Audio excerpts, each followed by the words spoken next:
বিয়ে আপনি যখনই করবেন না কেন বংশগত মেয়েকে বিয়ে করবেন, যার বংশ ভালো, যার মা ভালো, যার বাবার আদর্শ ভালো, যার ভাই ভালো, যার পরিবারের দিনদারিত্বের ছোঁয়া আছে।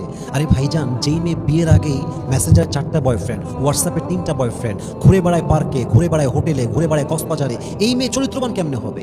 এই মেয়ের ভেতরে আপনি দিনদারিত্ব কেমনে খুঁজে পাবেন? মাথায় রাখবেন, বংশগত মেয়েকে বিয়ে করলে আর যাই হোক না কেন, মেয়েটা আপনাকে নিঃশেষ করবে না, মেয়েটা আপনার সম্মান ডুবাই দিয়ে যাবে না। কারণ বংশগত নারীরা কখনো সহজে খারাপ হয় না।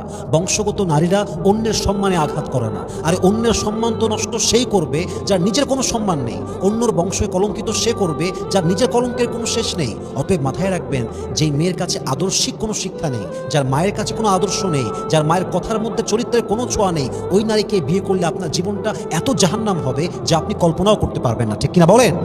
এমন বংশে বিয়ে করবেন যেই বংশে মায়ের কথার আগে বাবার কথার গুরুত্ব থাকে বেশি, যে বাসায় বাপের কথার আগে মায়ের কথা শোনা হয় বেশি, ওই বাসার বংশ কখনো আহামরি ভালো বংশ হতে পারে না। এই জন্য, কারণ পুরুষকে আল্লাহ নেতৃত্ব দিয়েছেন, নারীকে নয়। এবং মাথায় রাখবেন, যে বাসায় একজন মা তার স্বামীকে সম্মান করে, সেই বাসার মেয়েটাই তার স্বামীকে সম্মান করতে পারবে। ঠিক কিনা বলেন?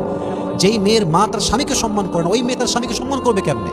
অতএব বংশ এমন দেখে বিয়ে করবেন যে বংশে স্বামীর সম্মান আছে, যে বংশে নারীর মর্যাদার সম্মান আছে, যে বংশের নারী জানে আমার ইজ্জত আমার কাছে সবচেয়ে বেশি দামি, যে বংশের নারী জানে আমার সম্মান, সততা, চরিত্র আমার সবচেয়ে বেশি দামি। এমন বংশে বিয়ে করবেন, দেখবেন আপনার পুরো ম্যারিড লাইফটাকে, দাম্পত্য জীবনটাকে সুখময় করে তুলবে একজন। বলেন সবাই, তিনি কে?